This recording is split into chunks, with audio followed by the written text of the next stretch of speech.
জয় শ্রীকৃষ্ণ বন্ধুরা। গর্ভাবস্থায় ভগবান শ্রীকৃষ্ণের বাল্যলীলা শোনা এবং পড়া অত্যন্ত শুভ বলে মনে করা হয়। আমাদের সকলের ঘরেই দিদা ঠাকুমারা বলে থাকেন এই সময় ভগবান শ্রীকৃষ্ণের আশীর্বাদ পাওয়ার জন্য প্রত্যেক গর্ভবতী মহিলাকে প্রত্যেক দিন এগুলি শোনা উচিত। আজ ভগবান শ্রীকৃষ্ণের সেই বিশেষ কাহিনী আপনাদের শোনাতে চলেছি। এটিকে আপনারা দিনের যে কোনো সময় শুনতে পারেন, কিন্তু স্নান করে এটি শ্রবণ করা অত্যন্ত শুভ মনে করা হয়। তার সাথে এটিও চেষ্টা করবেন এটি পুরোটি শ্রবণ করার। তো চলুন আমাদের আজকের ভিডিওটি শুরু করা যাক। তখন ছিল দাপর যুগের শেষের সময়, প্রায় 5000 বছর আগের কথা। মথুরার রাজা উগ্রসেনের জ্যেষ্ঠ পুত্র কংস বিয়ের পর তার কাকার ছোট্ট মেয়ে দেবকী ও বসুদেবকে সাথে নিয়ে তার শ্বশুরালয়ে যাচ্ছিলেন। কিন্তু তখনই প্রথম মধ্যে আকাশবাণী হয়ে কংসকে বলল, হে কংস, দেবকী ও বসুদেবের অষ্টম পুত্রই হবে তোমার মৃত্যুর কারণ। এই কথা শুনে কংস খুব রেগে গেলেন। তিনি যখন তরবারি বের করে দেবকীকে হত্যা করতে যাচ্ছিলেন, তখন বসুদেব তাকে থামিয়ে দেন এবং প্রতিশ্রুতি দেন যে আমাদের যে সন্তান হবে আমরা তাকে তোমার হাতে দিয়ে দেব, কিন্তু তুমি দেবকীকে ছেড়ে দাও। তারপর কংস তার কথা মেনে নিলেন এবং তাদের কারাগারে বন্দী করলেন। যখন তার বাবা উগ্রসেন এর বিরোধিতা করেন, তখন তিনি তাকেও কারাগারে বন্দী করেন এবং নিজেই মথুরার রাজা হন।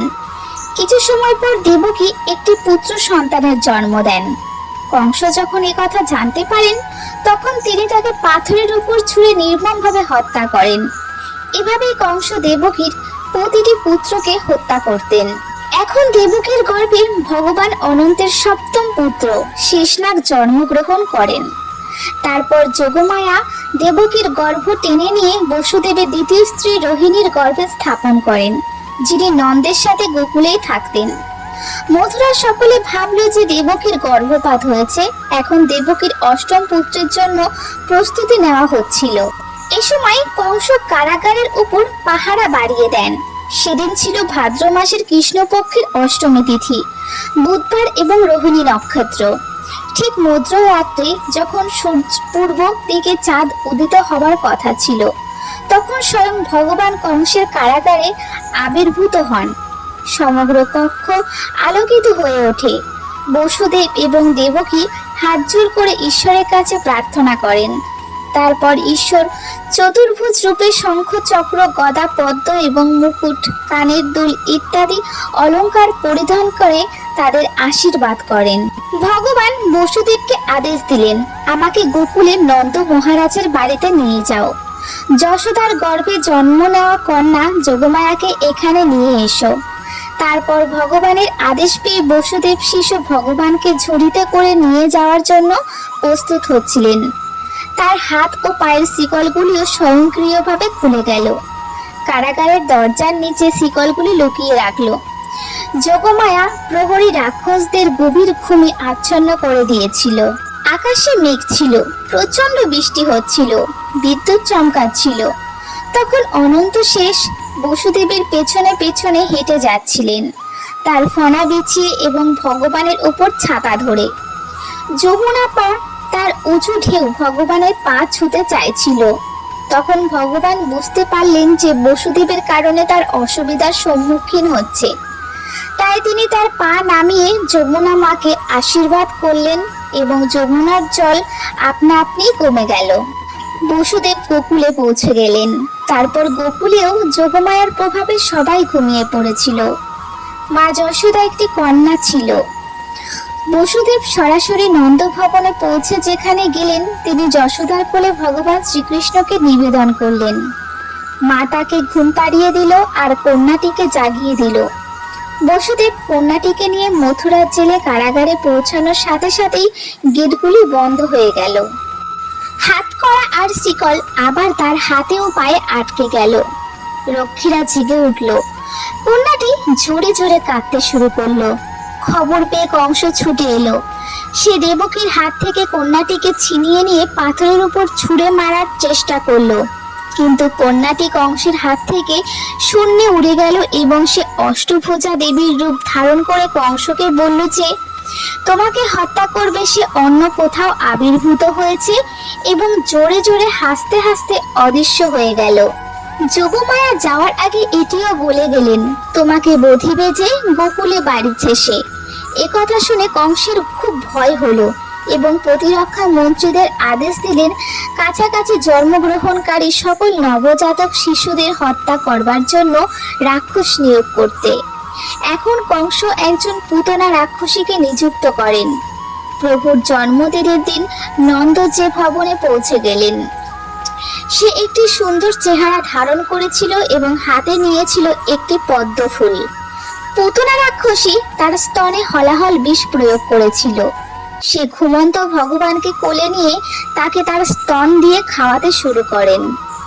তার মন্দ উদ্দেশ্য জানতে পেরে ভগবান তার দুধের সাথে তার জীবনও পান করতে শুরু করে। পুতনা যখন লড়াই করতে শুরু করে, শেষে সে তার রাক্ষসী রূপে এসে দৌড়াতে শুরু করে, কিন্তু ভগবান তার বুকে আটকে থাকে। সে অনেক দূরে পড়ে যায় এবং তারপর তার জীবন ত্যাগ করে। পেছনে দৌড়ে থাকা গোপীরা ভগবানকে ধন্যবাদ জানালেন এবং ভগবানের শিশু রূপ তুলে নিয়ে তাকে ঘরে আনলেন। যখন ভগবানের 27 দিন বয়স হয় এবং তার জন্ম তারিখ আসে, তখন তিনি প্রথমবারের মতো পাশ ফিরতে গেলেন। সেদিন জন্ম তারিখ উদযাপন করা হচ্ছিল।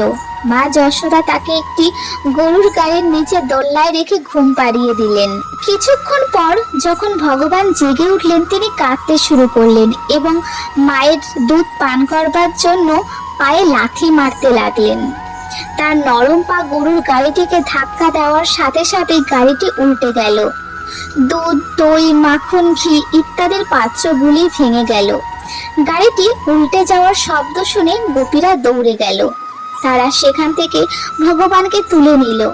তারা বুঝতেই পারছিল না যে এত ছোট্ট শিশু কিভাবে গাড়িটি উল্টে দিতে পারে। এবার কংস একদিন তৃণাবত নামে এক অসুরকে পাঠালেন। সেই সময় সন্ধ্যায় মা যশোদা তার সন্তানকে কোলে নিয়ে উঠোনে বসেছিলেন। হঠাৎ প্রভু খুব ভারী হয়ে উঠলেন এবং মা তাকে কোলে তুলতে পারলেন না।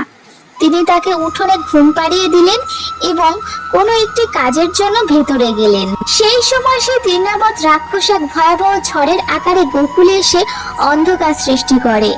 সে শ্রীকৃষ্ণকে তার সাথে নিয়ে যায়, কিন্তু সে বেশিক্ষণ ভগবানের ভার সহ্য করতে পারেনি। ভগবান রাক্ষসের গলা চেপে ধরেন। অবশেষে শ্বাসরোধের কারণে সে গোকুলের একটি পাথরের উপর পড়ে যায়। সমস্ত গোপীরা ঝড়ের মধ্যে ভগবানকে খুঁজে বের করার জন্য মরিয়া হয়ে উঠেছিল। তারপর ভগবানকে রাক্ষসের শরীরের উপর পেয়ে তারা তৎক্ষণাৎ তাকে ফিরিয়ে আনে। এভাবেই গোকুলবাসীদের বিস্ময়ের শেষ ছিল না। এখানে নন্দ বাবা বুঝতে পেরেছিলেন যে অবশ্যই বসুদেব এবং দেবকীর পুত্ররা তার উঠোনে খেলা করছে। তারপর একদিন নন্দ বসুদেবের পুরোহিত মহর্ষি গর্গকে অনুরোধ করলেন রোহিণী পুত্র এবং যশোদা পুত্রের নামকরণ অনুষ্ঠান করবার জন্য। মহর্ষি গর্গ বললেন, আমি যাদবদের শিক্ষক। যদি আমি শিশুদের নামকরণ অনুষ্ঠান করি তাহলে কংস বুঝতে পারবে যে এই দুটি শিশুই বসুদেবের, এবং তারপর সেই দুষ্ট ব্যক্তি এই শিশুদের প্রাণ নিতে প্রস্তুত হবে। গর্গমুনির কথা শোনার পর নন্দ মহারাজ তাকে গোপনে একটি অনুষ্ঠান করবার জন্য অনুরোধ করেন, যেটি মহর্ষি গর্গ স্বীকার করেন। এবার নামকরণ অনুষ্ঠানটি একটি শুভভাবে সম্পন্ন হলো। ফর্সা ত্বকের স্ত্রী রোহিণী নন্দনের নাম করা হলো রাম, যিনি পরে বলরাম নামে পরিচিত হন। আর যশোদা লালের নাম সংকর্ষণের দ্বারা প্রভাবিত হয়েছিল, যার অর্থ হলো যার আকর্ষণ এত বেশি যে কেউ তাকে একবার দেখলেই তার থেকে দূরে থাকতে পারে না। যশোদা কুমার, যিনি মিষ্টি জলে ভরা মেঘের মতো, তাকে মহর্ষি গর্গ কৃষ্ণ নাম দিলেন। মা যশোদা এবং মা রোহিণী এই খেলাধুলা প্রিয় শিশুদের খেলা দেখে আনন্দিত হন। কৃষ্ণ ছিলেন খেলাধুলা প্রিয়। তিনি বারবার রেগে যেতেন এবং বিরক্ত হতেন। তার রাগের মধ্যেও ছিল একটি অপূর্ব করুণা। খেতে খেতে তিনি ছুটে যেতেন। নন্দ বাবা তাকে বারবার কোলে বসিয়ে খাওয়াতেন। মা যশোদা তাকে আদর করে খাওয়াতেন। একদিন কৃষ্ণ খেলার সময় মাটি খেয়ে ফেললেন। ছেলেরা তা দেখে তাদের মায়ের কাছে অভিযোগ করলো। মা যশোদা লাঠি নিয়ে এসে শ্যামের হাত ধরে তাকে হুমকি দিতে লাগলেন। বাচ্চারা মাটি খেয়ে অসুস্থ হয়ে পড়ে এবং মা তাকে হুমকি দিচ্ছিলেন যাতে সন্তানের মধ্যে এই খারাপ অভ্যাস গড়ে না ওঠে। তিরস্কারের কারণে শ্রীকৃষ্ণ কাঁদতে কাঁদতে বললেন, মা, আমি মাটি খাইনি। মা তাকে মুখ খুলে দেখাতে বললেন। তারপর মা তার মুখের সমগ্র বিশ্ব দেখতে পেলেন, যা দেখে মা অবাক হয়ে চোখ বন্ধ করে ফেললেন। তারপর ঈশ্বরের ঐশ্বরিক শক্তির কারণে মা সবকিছু ভুলে গেলেন। পরে শ্যামকে কাঁদতে দেখে মা তার লাঠিটি ছুঁড়ে ফেলে দেন এবং তাকে স্নেহের সাথে কোলে নেন। গোকুলের সমস্ত গোপীরাও গোপনে কামনা করছিলেন যে কৃষ্ণ তাদের বাড়িতে এসে দই মাখন খান। তাদের ইচ্ছা জেনে ভক্তপ্রেমী ঈশ্বর গোপ সন্তানদের সাথে নিয়ে চুপি চুপি সকলের বাড়িতে প্রবেশ করতে। তারা সেখানে রাখা দই মাখনের পাত্রগুলি ভেঙে ফেলত। তারা নিজেরাই মাখন খেত, গোপ সন্তানদের এবং দাস দাসদেরও খাওয়াতো এবং মাটিতে ছড়িয়ে দিত।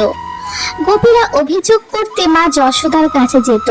অভিযোগ করার অজুহাতেও তারা কেবল শ্রীকৃষ্ণের সুন্দর মুখ দেখতে চেত, কারণ অভিযোগ শুনলে মা যখন শ্রীকৃষ্ণকে তিরস্কার করতে চাইতেন তখন গোপীরা নিজেরাই তাকে থামিয়ে দিত। তারা বলতো, মা, কৃষ্ণকে কিছু বলো না। এভাবে ঈশ্বরের খেলা গোকুলের সর্বত্র প্রেম রূপে ছড়িয়ে পড়ত। একবার ইন্দ্রযজ্ঞের প্রস্তুতির জন্য গোপীদের পাঠানোর পর মা যশোদা ভোরে দই মন্থন শুরু করেন। এদিকে শ্যামসুন্দর ঘুম থেকে উঠে পড়েন। তিনি মায়ের দুধ পান করবার জন্য অস্থির হয়ে ওঠেন।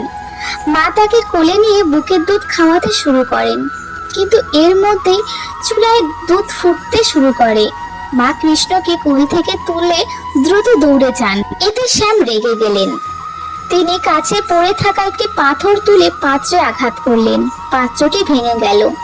দুধ মাটিতে কুপড়িয়ে পড়তে লাগলো। এটি দেখে তিনি নিজেই কাঁদতে শুরু করলেন।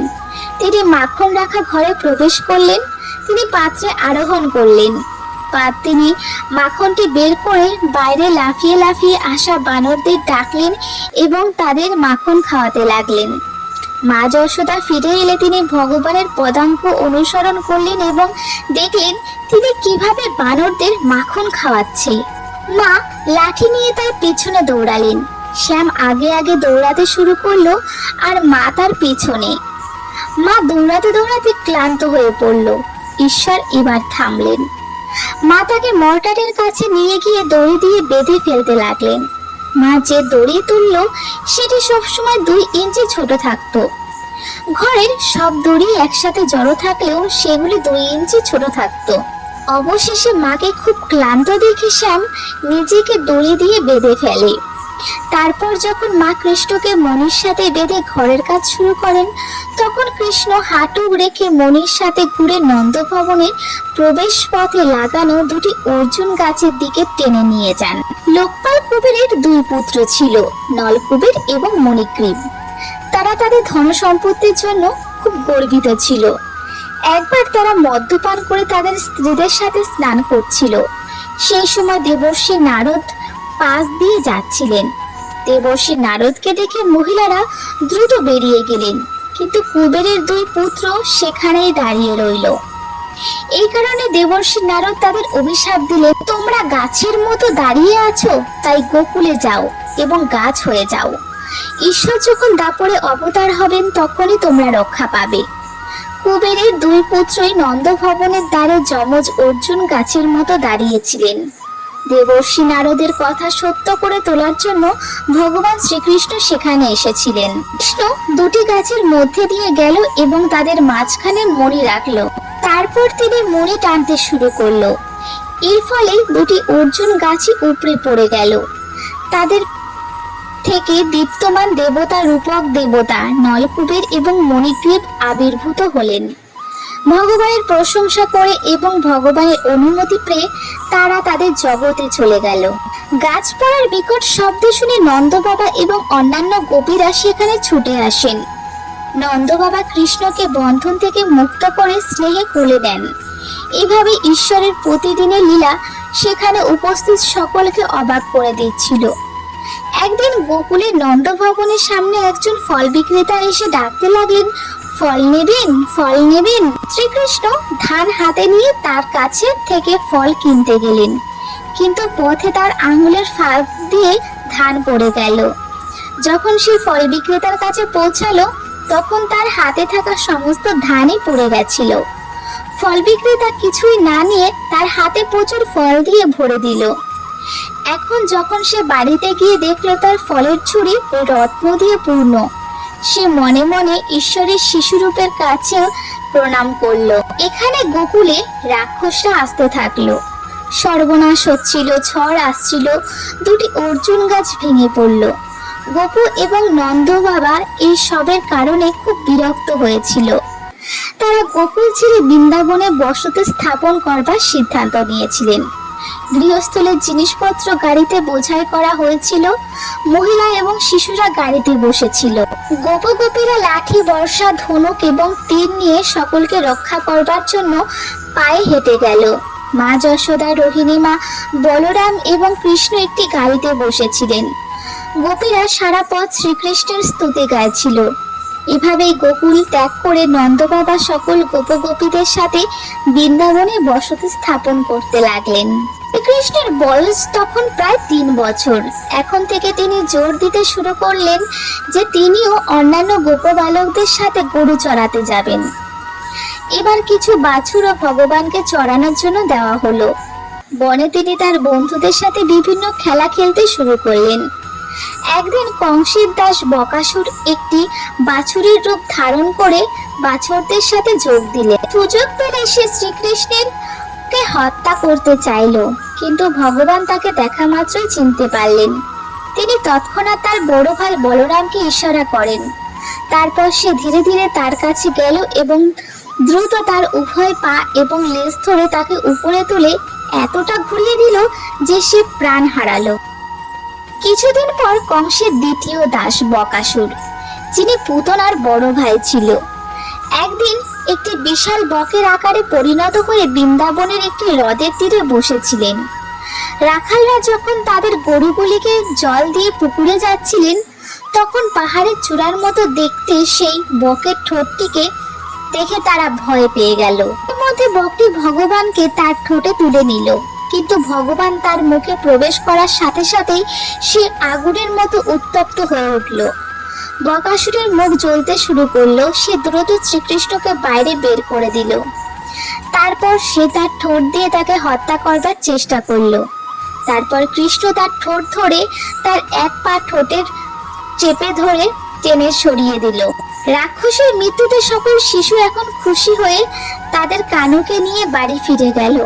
এত অল্প বয়সে এত ভয়ঙ্কর রাক্ষসদের বধ করার পরেও ঈশ্বর তার একই শিশুসুলভ রূপে রয়ে গেল এবং সমস্ত গোপবালকদের সাথে থাকতেন আর গো আচরণ করতেন। যখন ঈশ্বর ক্লান্ত হতেন তখন তিনি কারো কোলে মাথা রেখে শুয়ে পড়তেন, কেউ বা তার পা মালিশ করতেন, কেউ তাকে বাতাস করতেন, কেউ তার জন্য ফল আনতেন, কেউ গান গাইতেন, কেউ কিছু বাজাতেন। এভাবে তিনি নানাভাবে সন্তুষ্ট হতেন। এভাবে গোপবালকরা কখনো তার সেবা করার সুযোগ হাতছাড়া করতেন না। এরপর একদিন পুতনা ও বকাসুরের ছোট ভাই অঘাসুর এক বিশাল অজগরের আকারে ব্রজে এসে পৌঁছায়। সে রাস্তার উপর মুখ খোলা রেখে এমন ভাবে শুয়েছিল যে গোপবালকরা পাহাড়ের গুহা ভেবে তাদের বাছুর সহ তার মুখে প্রবেশ করে। এখন তারাও নিশ্চিত ছিল যে যখন কৃষ্ণ আমাদের সাথে থাকবেন তখন ভয়ের কোনো কারণই নেই। কৃষ্ণ পেছন থেকে তাদের ডাকছিলেন যে এটি একটি অজগর, কিন্তু বাচ্চারা তা শুনতে পেল না। এখন কি তার বন্ধুদের বাঁচাতে ঈশ্বরও তার মুখের ভেতরে ঢুকে গেলেন। সেখানে গিয়ে তিনি এত বড় হয়ে গেলেন যে তার শ্বাস বন্ধ হয়ে গেল। শেষ পর্যন্ত অজগরের মাথা ভেঙে তার প্রাণবায়ু বেরিয়ে গেল। এই ঐশ্বরিক মুক্তি পেয়ে সে রাক্ষস ও ঈশ্বরের চরণে বিলীন হয়ে গেল। সর্বোপরি সমস্ত দেবতারাও ঈশ্বরের ঐশ্বরিক খেলা উপভোগ করছিলেন। একবার ভগবানকে পরীক্ষা করবার জন্য ব্রহ্মা সমস্ত গরুর বাছুরকে একটি গুহায় নিয়ে ঘুম পাড়িয়ে দিলেন। যখন ঈশ্বর ব্রহ্মার ইচ্ছার কথা জানতে পারলেন, তখন তিনি নিজেই অন্যান্য বাছুর এবং শিশুদের রূপ ধারণ করলেন এবং সারা বছর ধরে সমস্ত মায়েদের সাথে থাকতে শুরু করলেন। কারণ ব্রজের সকল গোপীরা ভাবতেন, কানু যদি আমার পুত্র হতো। তাই এবার কানু সকলের কথা রাখলেন। পৃথিবীতে 1 বছর ব্রহ্মার জন্য 1 মুহূর্ত। যখন তিনি দেখলেন যে তার মায়ার কারণে বাছুর এবং বালকরা আরামে ঘুমোচ্ছে এবং ব্রজে অন্যান্য বাছুর এবং শিশুটি চতুর্ভুজ ভগবান বিষ্ণুর রূপ হয়ে ঘুরে বেড়াচ্ছে, অর্থাৎ সবকিছু আগের মতোই চলছে, তারপর তিনি ভগবানের পায়ে পড়ে ক্ষমা প্রার্থনা করলেন এবং সমস্ত বাছুর এবং শিশুদের ফিরিয়ে দিলেন। ভগবানের লীলায় আরো একদিন তার বন্ধুরা কৃষ্ণকে বলেন যে তাকে লাল বনের লাল ফল খেতে হবে, কিন্তু ধেনুকাসুর নামে এক রাক্ষস তার পরিবারের সাথে সেখানে থাকে। সে সেখানে যাওয়া প্রত্যেক ব্যক্তিকে হত্যা করে। ভগবান এবং বলরাম হেসে লাল বনের দিকে হাঁটতে শুরু করলেন। সেখানে যাওয়ার পর তারা একটি গাছ ঝাঁকিয়ে দিলেন। প্রকৃতপক্ষে গোপ বালকরা খুবই ভাগ্যবান ছিল, কারণ তারা শ্যাম সুন্দরের সাথে খেলাধুলা, বাঁশি বাজানো, নাচ এবং গান গাওয়ার সৌভাগ্য পেয়েছিল। এমনকি দেবতারাও তাকে কেবল দূর থেকে দেখতে পেতেন। পরম ব্রহ্মা ভগবান শ্রীকৃষ্ণ গোপ সন্তানের রূপে ব্রজে গোপ সন্তানের সাথে গুরু চড়াতেন, খেলাধুলা করতেন, ফুল তুলতেন, ফল সংগ্রহ করতেন এবং সমস্ত ভাগ্যবান মানুষের সেবা করে সমস্ত গোপ সন্তানদের আশীর্বাদ করতেন। একবার যমুনার কাছে সমস্ত গোপবালকরা তাদের গরু চড়াতেন, কিন্তু সেখানে কালিয়া নামে একটি বিষাক্ত সাপ থাকতো। গরুরা যদি কখনো ভুল করে জল পান করত, তবে সেই বিষাক্ত সাপের বিষে মারা যেত এবং সেখানেই পড়ে থাকতো। একদিন খেলতে খেলতে কানু সেই স্থানে ঝাঁপিয়ে পড়লেন যেখানে কালিয়া সাপ বাস করত। কালিয়া সাপ খুব রেগে যায়। সে তাকে হত্যা করবার জন্য কানুকে তার শরীরে বেঁধে ফেলে। কানু কিছুক্ষণের জন্য অজ্ঞান হওয়ার ভান করলো। সমস্ত গোপবালকরা অজ্ঞান হয়ে গেল। ব্রজে সমস্ত অশুভ লক্ষণ দেখা দিতে লাগলো। সমস্ত গোপবালক এবং রাখালরা চোখের জল ফেলতে ফেলতে যমুনার তীরে পৌঁছে গেল। এই সময় ভগবান তার দেহ এত বড় করে তুলেছিলেন যে সাপের দেহ এখন ক্ষুদ্র মনে হচ্ছিল। যখন কালিয়া নাগ কানুকে ধরতে পারল না, তখন ভগবান লাফিয়ে কালিয়া নাগের মাথার উপর দাঁড়ালেন। তিনি তার কোমর থেকে একটি বাঁশি বের করে বাজাতে এবং নাচতে শুরু করলেন। যখন কালিয়া নাগ তার ফনা তুলল, ভগবান তার উপর লাফিয়ে নাচতেন। তার পায়ের আঘাতে ফনা ভেঙে যেতে শুরু করে। অবশেষে সর্বপত্নীদের করুণাপূর্ণ প্রার্থনায় ভগবান কালিয়া নাগকে ছেড়ে দিলেন এবং যমুনা ত্যাগ করে সমুদ্রে আশ্রয় নিতে আদেশ দিলেন। ভগবানের লীলার কোনো সীমা ছিল না, কিন্তু সবচেয়ে সুন্দর জিনিস ছিল তার বাঁশি বাজানো। যখন তিনি একটি সুন্দর ত্রিভঙ্গি নিয়ে দাঁড়িয়ে বাঁশি বাজাতে শুরু করতেন, তখন পাখিরা উঠতে ভুলে যেত, পশুরা চড়তে ভুলে যেত এবং মৌমাছিরা গুনগুন করতে ভুলে যেত। গাছ থেকে অমৃতের ধারা বইতে শুরু করত, পাথর গলে যেত, এমনকি যমুনা নদীর প্রবাহ থেমে যেত। গোপাল এবং গোপীদের কথা আর কি বলবো, এমনকি দেবতা এবং ঋষিরাও মুগ্ধ হয়ে যেতে। একদিন বনে গোপবালকদের ক্ষুধা লাগলো। কিছু দূরে কিছু ব্রাহ্মণ যজ্ঞ করছিলেন। যখন গোপবালকরা তাদের কাছ থেকে খাবার চাইল, তখন ব্রাহ্মণরা তাদের প্রার্থনায় মগ্ন ছিল। তাদের দিকে কোনো মনোযোগই দিল না। তারা হতাশ হয়ে ফিরে এলো, কিন্তু তারপর কানু তাদের ব্রাহ্মণদের স্ত্রীদের কাছে পাঠিয়ে দিলেন। যখন ছেলেরা ব্রাহ্মণ স্ত্রীদের কাছ থেকে খাবার চাইলো, তখন তারা তাদের ভালোবাসার সাথে খাবার খাওয়ালো। এতে সন্তুষ্ট হয়ে ভগবান তাদের তার চতুর্ভুজ রূপ দেখান এবং তাদের অসীম সুখের আশীর্বাদ করেন। বৃন্দাবনে দীপাবলির দ্বিতীয় দিনে ইন্দ্রকে খুশি করবার জন্য একটি যজ্ঞ করা হতো। যজ্ঞের প্রস্তুতি দেখে কৃষ্ণ তাদের বুঝিয়ে দিলেন যে ইন্দ্রের পূজার পরিবর্তে তাদের গোবর্ধনের পূজা করা উচিত। যখন ব্রজের সকলে কৃষ্ণের কথা মেনে গোবর্ধনের পূজার প্রস্তুতি নিতে শুরু করলেন, তখন ইন্দ্র রেগে গেলেন এবং যজ্ঞের আদেশে প্রলয়কালের মেঘগুলি মুষলধারে বৃষ্টি বর্ষণ করতে লাগলো। অন্যদিকে ব্রজের সকলে সাহায্যের জন্য কাঁদতে কাঁদতে ঈশ্বরের পায়ের কাছে এসে দাঁড়ালো। ঈশ্বর তখন গোবর্ধনকে তার বাম হাতের কনিষ্ঠ আঙুলে তুলে 7 দিন ধরে ছাতার মতো দাঁড়িয়ে রেখে দিলেন। ব্রজের সমস্ত মানুষ এবং পশু পাখি তাদের গৃহস্থলীর জিনিসপত্র নিয়ে পাহাড়ের নিচে এসে নিরাপদে বসবাস শুরু করলো। অবশেষে ইন্দ্র ক্লান্ত হয়ে পড়লেন এবং তিনি বৃষ্টি থামিয়ে দিলেন। এবার ইন্দ্রের অহংকার ভেঙে গেল। সে হাত জোর করে ভগবানের কাছে ক্ষমা প্রার্থনা করলো। সমস্ত গরুকে রক্ষা করবার জন্য কামধেনু গোলক থেকে নেমে এসে ভগবানকে তার দুধ দিয়ে স্নান করালেন এবং ঐরাবত তার আকাশ গঙ্গার জল দিয়ে ভগবানকে স্নান করিয়ে দিলেন। তাকে গো ইন্দ্রের পদ অর্পণ করলেন, যার কারণে তার নামকরণ করা হলো গোবিন্দ। এরপর শারদ পূর্ণিমার রাতে যখন চাঁদ উঠল, তখন ভগবান বৃন্দাবনে বাঁশি বাজালেন।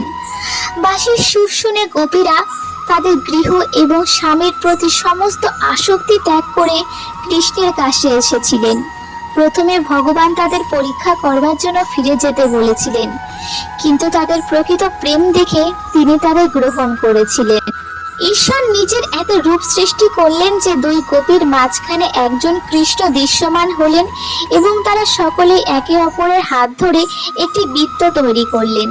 তারা একসাথে রাস নৃত্য শুরু করলেন, যা দেখে সমস্ত দেবতারাও পুষ্প বর্ষণ শুরু করলেন। একদিন শিবরাত্রির দিন নন্দ বাবা সমস্ত গোপীদের সাথে অম্বিকা বনে যান। তারা রাতে পূজা করেন, সকলে মন্দিরের বাইরে ঘুমিয়ে পড়েন। ঠিক তখনই একটি অজগর বনে ছুটে আসে এবং নন্দ বাবাকে পা থেকে গিলে ফেলতে শুরু করে। নন্দ বাবা চিৎকার করেন। তারপর শ্রীকৃষ্ণ ছুটে এসে অজগরটিকে লাথি মারল। অজগরকে কৃষ্ণ তার পা স্পর্শ করার সাথে সাথেই অজগরের শরীর থেকে একজন বিদ্যাধর বেরিয়ে এলো। তিনি বললেন যে একজন ঋষির কদর্যতায় তিনি হেসেছিলেন বলে ঋষি তাকে অজগর হওয়ার অভিশাপ দিয়েছিলেন। আজ ঈশ্বরের স্পর্শে তিনি মুক্ত হয়ে তার জগতে চলে গেলেন। এরপর এলো হোলি উৎসব। শ্যামসুন্দর বনে ঘুরে বেড়াচ্ছিল, গোপীরাও তার সাথে বনে ছিলেন। তখন কুবেরের দাস এক যক্ষ ঘোরাঘুরি করতে করতে বৃন্দাবনে এসে পৌঁছায়। সেই দুষ্ট যক্ষ গোপীদের অপহরণ করে পালিয়ে যেতে শুরু করে। গোপীদের ডাকে কৃষ্ণ এবং বলরাম তার পিছনে দৌড়ে যায়।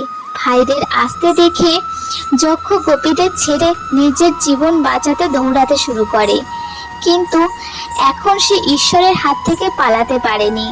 তাকে তার দুষ্টতার পরিণতি ভোগ করতে হয়েছিল এবং মারা যেতে হয়েছিল। পরে কংসের দাস অরিষ্ঠাসুর একটি অত্যন্ত হিংস্র ষাঁড়ের আকারে ব্রজে পৌঁছান। বারবার গর্জন করে তিনি তার শিং দিয়ে ভগবানের দেওয়াল ভাঙতে শুরু করেন।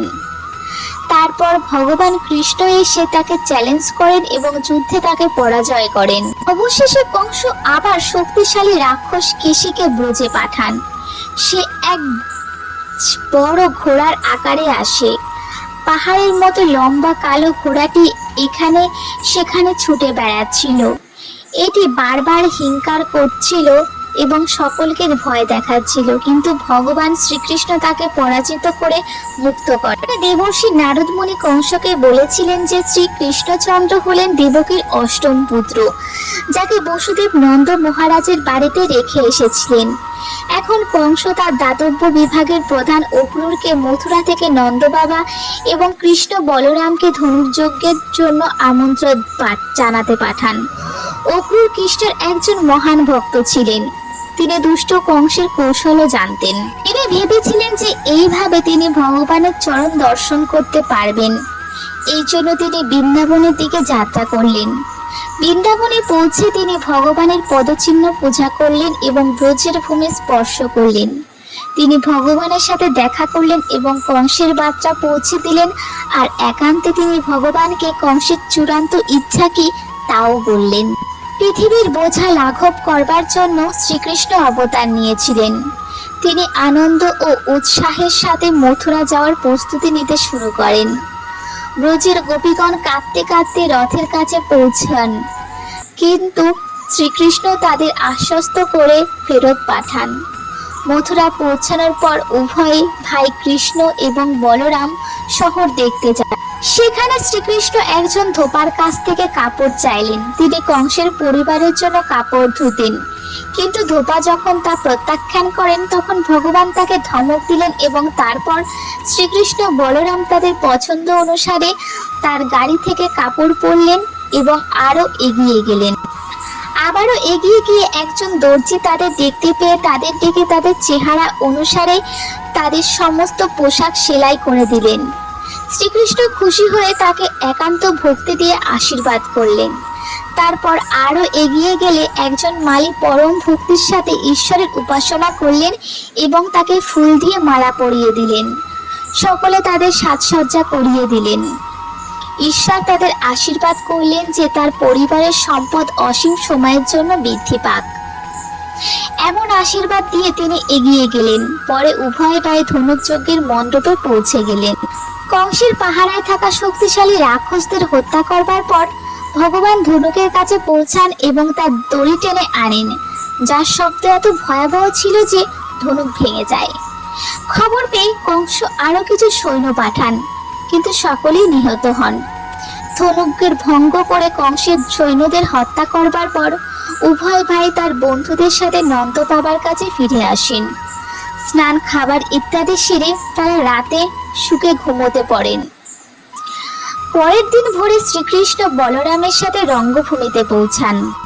কংসের আদেশে শক্তিশালী হাতি কুফালিয়া পিণ্ডকে মদ্যপান করিয়ে 6000 হাতির মতো শক্তিশালী করে তোলে এবং তাকে দরজায় ভগবানের পিছনে ফেলে দেয়। কিন্তু ভগবান খুব চালাকি করে তার সুর ধরে ফেলে দেন। তিনি তার দাঁত বের করে দেন এবং উভয় ভাই কৃষ্ণ বলরাম হাতির একটি দাঁত কাঁধে বড় লাঠির মতো বহন করে রঙ্গভূমিতে যান।